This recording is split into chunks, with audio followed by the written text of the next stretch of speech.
May 2nd of 2011, the day Bin Laden died.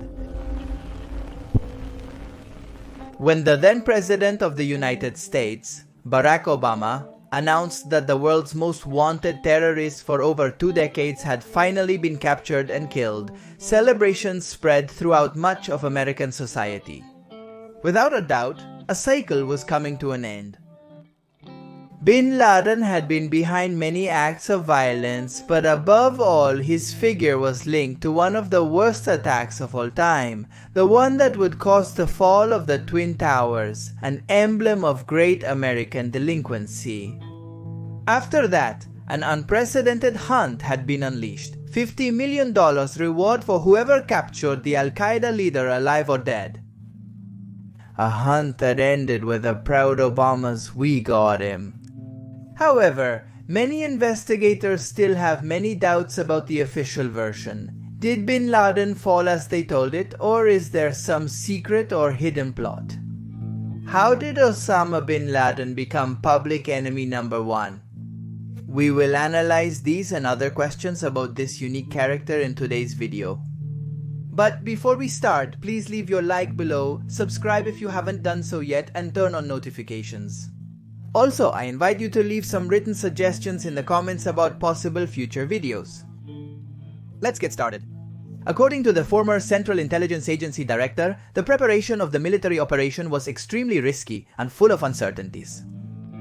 For months, they followed an Al-Qaeda courier whose comings and goings led to a residence not far from a Pakistani military base.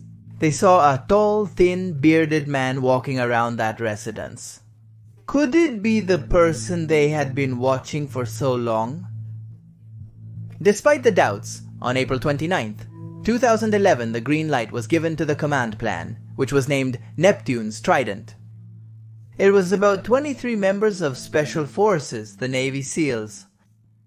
The operation was supposed to take months of preparation, but it started in the worst possible way. One of the helicopters that arrived at the location with one of the assault groups crashed into a wall of the complex and crashed. While there were no casualties, it would seem that the fall of a helicopter in the middle of a plan that was supposed to be carried out with caution and in secret is reason enough to abort the entire mission. However, Neptune's Trident continued its course. When the men were already on the 3rd floor, they encountered 2 women who were screaming non-stop. They got rid of them and moved on. The operation was followed live from the crisis room of the White House, a basement where the great leaders of the northern country closely followed the step-by-step of their agents. Robert James O'Neill, one of the SEALs, says that at a certain point he managed to visualize Geronimo, the code name they had for their prey, at the foot of a bed. He was taller and thinner than he expected. His beard was shorter and his hair was whiter. But it was the man whose face he had seen in countless photos and videos. The man whose face had appeared in headlines around the world after he perpetrated one of the most famous attacks of the modern era. O'Neill pointed over the right shoulder of the woman who was in front of his target and pulled the trigger twice. Just before midnight in Washington, Barack Obama announced to the world the death of the Al-Qaeda leader. Bin Laden's nightmare was coming to an end. His remains were transferred to a base where they were identified thanks to facial recognition techniques and deoxyribonucleic acid. Afterwards, an aircraft carrier disposed of the body somewhere in the Arabian Sea without leaving any trace. They wanted at all costs to prevent his grave from becoming a shrine for followers. Let's not forget that we are talking about one of the most controversial figures in the political landscape in recent years. The man who for many represented absolute terror. The man who for many others was just an excuse for those who would really bring terror. To understand the complexity of his figure is necessary to know his story from the beginning. Osama bin Laden was born in 1957 in Riyadh, the capital of Saudi Arabia. He was one of the 54 children of Sheikh Mohammed bin Laden, an engineer and architect according to some sources, a simple farmer according to others. What is clear about Osama's father is that he made a colossal fortune thanks to his relationships with the Saudi royal family, who commissioned him for numerous public works. Osama had a childhood and youth full of privileges. He enjoyed a very good education and spent his days rubbing shoulders with the sons of Saudi princes. When his father died in a helicopter accident at his 13 years old, he inherited $80 million. Despite the prominence he would acquire later, his mother assured that he was a shy and withdrawn boy. But everything changed, according to her, when he met people who brainwashed him. During his studies at the university, Osama was influenced by one of his professors, the Islamic fundamentalist Sheikh Abdullah Assam, committed to the liberation of the Islamic cause from foreign domination and encouraging Muslim youth to return to the strict postulates of the Islamic faith. Assam soon became a kind of spiritual leader for Osama. In 1979, Osama had finished his university career while openly professing his adherence to the creeds of Islamic fundamentalism. He would soon leave the family business to join the armed movement fighting the Russian military presence in Afghanistan, following the call of jihad, the holy war. These were the first steps of a reconverted Osama who would soon redefine the postulates of his cause, creating a shock and action force unprecedented until that moment. In the context of the Cold War that Americans and Russians held from the end of World War II until the dissolution of the Soviet Union, the United States provided its unconditional support to all Afghan groups in their war against the Soviet Union. At that time, Osama's mission was to raise money to finance the resistance of Islamist movements against Soviet occupation troops, so he and the Americans initially had a common enemy. Bin Laden was trained by the Central Intelligence Agency and learned to move money through shell companies and tax havens, to prepare explosives, to hide, and to use encrypted codes to communicate. In 1980, he began to recruit pro-Afghan guerrillas and established his first camps. In 1989, the Afghanistan war would end with the defeat and withdrawal of Soviet troops. The war veterans would be recruited by Osama bin Laden to form his own group, which he would call Al-Qaeda. The definitive break of Osama bin Laden with his American allies occurred in 1990, when, as part of the preparations for the Gulf War, the United States deployed troops in Saudi Arabia. Anticipating that after the Gulf War the American presence in the country would grow to become unmanageable, Osama bin Laden multiplied his calls to overthrow the Saudi monarchy. This decision first led to his exile in 1991, and 2 years later the loss of citizenship. Bin Laden moved to Sudan, where he stayed for 5 years until he was expelled due to American pressure. In 1996, he settled in Afghanistan and soon came into contact with the leader of the recently established Taliban regime. Al-Qaeda has put and continues to put all its resources into carrying out its actions against the West for its interference in conflicts they consider internal. They seek the preservation of Muslim society against Western influences, justifying and promoting terrorist attacks against civilian targets to terrorize the population and thus destabilize the country politically, damaging its economy and weakening it in terms of citizen confidence. During his tenure and echoing the demands of the members of the national security bodies, Bill Clinton authorized the Central Intelligence Agency to use all means to physically eliminate the Saudi billionaire and destroy the political and military structure created by him. But none of the mercenaries hired by American espionage managed to carry out the plan. No one could stop Al-Qaeda. Bin Laden was slowly preparing what would be his supreme blow. Khalid Sheikh Mohammed, who is often referred to by the initials Khalid Sheikh Mohammed, was raised in Kuwait, but after finishing high school he moved to North Carolina where he obtained a degree in mechanical engineering. After a trip to Peshawar, he entered the Holy War and fought against the Soviets in Afghanistan. Khalid Sheikh Mohammed met with bin Laden in Afghanistan in 1987, and they would meet again in the fall of 1996 in Tora Bora. It was at that second meeting when the Pakistani presented the Al-Qaeda leader and his operations chief with several attack proposals, including the option of training pilots to crash planes into buildings on American soil. Bin Laden's first reaction was one of skepticism. However, when the co-pilot of Egypt Air Flight 990 crashed the plane into the Atlantic, killing the more than 200 people on board, bin Laden decided to invest in Khalid Sheikh Mohammed. The entire logistics of the September 11, 2001 attacks on the Twin Towers and the Pentagon lasted 15 months. Bin Laden, who was then 44 years old, knew that from that moment on his head would have such a high price that it would compromise everyone around him. That's why he called his mother and told her that they wouldn't see each other for a while. He was curt in response to her questions. "Something big is coming tomorrow," he said without hesitation. Then he hung up the phone. It was September 10th, 2001. On September 11th, 2001, around 8 in the morning, 19 Al-Qaeda jihadists hijacked 4 passenger planes to carry out attacks that changed the course of history. The terrorists launched attacks against the economic, military, and political symbols of the most powerful country in the world.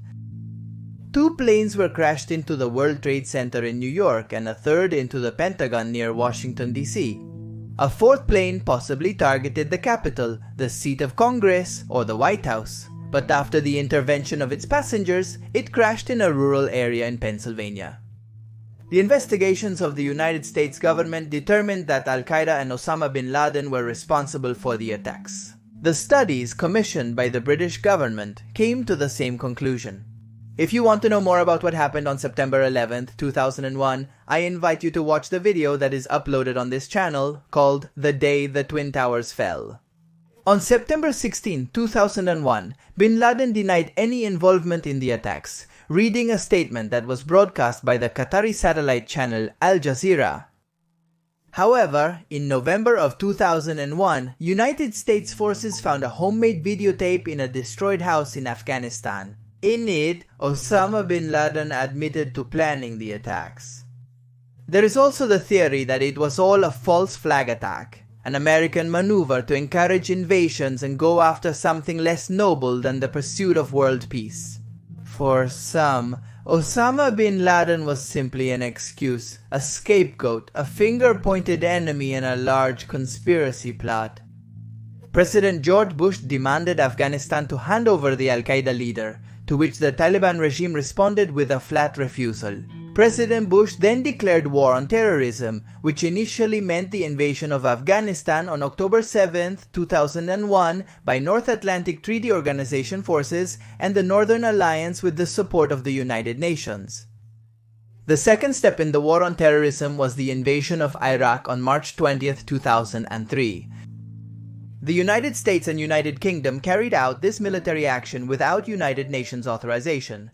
Khalid Sheikh Mohammed was captured in March of 2003 in a joint operation by the Central Intelligence Agency and Pakistani intelligence services. After several years in Central Intelligence Agency secret prisons, he was transferred in 2006 to the Guantanamo Detention Center in Cuba, where he would end up confessing to being the mastermind behind September 11th and other attacks. Despite the subsequent capture of several of its key members, the group's franchises, far from disappearing, changed their core to become an international and coordinated organization with militants spread all over the world. The September 11th attack against the United States was not the only one perpetrated by bin Laden. They were followed by attacks on 2 countries that were at the famous Azores summit in 2003 and the Madrid attacks on March 11, 2004. In 2005, the attacks would reach London. Bin Laden would remain a fugitive for a long time, although the news about him was somewhat contradictory. On November 2, 2007, a Pakistani politician said that Osama bin Laden was assassinated. This revelation was suppressed by the British Broadcasting Corporation from the original interview. The woman would be assassinated less than 2 months later. On January 31, 2010, the Spanish newspaper El País and the Colombian newspaper El Tiempo presented an interview with Sultan Tarar, right-hand man of the fugitive Taliban Mullah Omar, in which he claims that bin Laden died of kidney cancer between May and June of 2002. However, on March 25, 2010, Osama bin Laden sent a warning to the United States government through an audio. He warned that the day the decision was made to execute Khalid Sheikh Mohammed, Al-Qaeda would execute all Americans in its power. According to members of the United States Secret Service, this tape was genuine. By this point, bin Laden was for many uncatchable. His videos claiming responsibility for attacks or denying them were multiplying. There were an equal number of real and fake ones. His life was a complete mystery. Although after he was murdered, alleged tapes attributed to the security cameras of his home were found. These tapes revealed, among other things, what his last days were like. Bin Laden's family, composed of 3 wives, 6 children, and 4 grandchildren, lived without internet or phone and never left the house. According to Central Intelligence Agency reports, bin Laden spent his time watching movies, including Where in the World is Bin Laden?, a documentary in a comedic tone. The terrorist leader also had in his collection 2 special programs about his own figure made by cable news network, in addition to numerous wildlife documentaries from National Geographic and the British Broadcasting Corporation. The younger ones had fun with Disney movies and video games. In addition, they practiced shooting with an air rifle. Numerous crochet videos and some clips from the British comedy shows Mr. Bean and Wallace and Gromit were found on bin Laden's personal computer. There was also talk of an extensive pornographic collection. But what did his group meetings consist of, and how did he carry them out? That is something that will always remain a mystery. Nothing else is known about his last hours. As we said at the beginning, the official version says that the highly trained group killed him inside his property. However, this version has not only received several criticisms, but has been considered a false story. Numerous organizations, including Amnesty International, denounced the illegality of the operation and the ethical implications it carried, such as having killed Osama bin Laden instead of capturing him alive even though he was unarmed. Many punished the fact with a specific sentence. The end under no circumstances should justify the means. Some journalists, on the other hand, do not believe in what was reported by the American authorities. They claim, for example, that the information about the whereabouts of the world's most wanted man came to American ears after paying the $25 million reward to a Pakistani military man. According to this account, bin Laden was a prisoner of the Pakistani Secret Service after being betrayed by those who protected him in 2006. In that sense, his death in 2011 was an extrajudicial execution.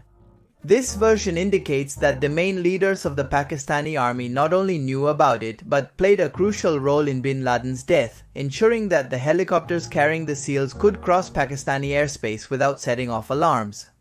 But perhaps the most serious accusation is that the White House betrayed its Pakistani allies by telling a version that highlighted the heroism of its troops and exaggerated Obama's role as commander-in-chief. But was bin Laden handed over then? In the place where the residential complex that supposedly served as bin Laden's hideout once stood, there is now simply an open field, and on top of it a large slab of concrete. One of bin Laden's sons, who followed his terrorist lineage, was killed by the Americans. Another one is a painter and dedicates himself to creating landscapes inspired by Far West movies. Al-Qaeda remains active, and the jacket of the man who shot bin Laden is among the items from the Sea, Air, and Land team displayed at the New York 9/11 Memorial Museum. In 2019, a military judge set January 11, 2021 as the date for the trial against Khalid Sheikh Mohammed, but it was postponed in 2020 due to the coronavirus disease pandemic. The figure of the Al-Qaeda founder continues to generate debate. His death is as significant as the attack that was always attributed to him. He may have been the demon many denounced. Perhaps he was part of one of the most elaborate smokescreens in history. He was undoubtedly a hero and martyr to his followers. Bin Laden was in himself the mark of an era. An era that left a deep scar for all its actions. And that's it for today's video. I hope you found the day bin Laden died interesting, with all its theories that speak in favor, theories that speak against. Let me know below, leave your comments, and tell me what you think. Was this story true? Was it the official story? Is it real? Or is it simply something created to try to hide a bigger conspiracy? For now, I say goodbye, but I leave you a couple of recommendations so you can keep marathoning on this channel. I remind you that if you are interested, please I ask you to leave a like below, leave a comment, activate notifications if you haven't done so yet, and subscribe. Obviously, with nothing more to say, I say goodbye. My name is Magno Mephisto, and this was The Day That.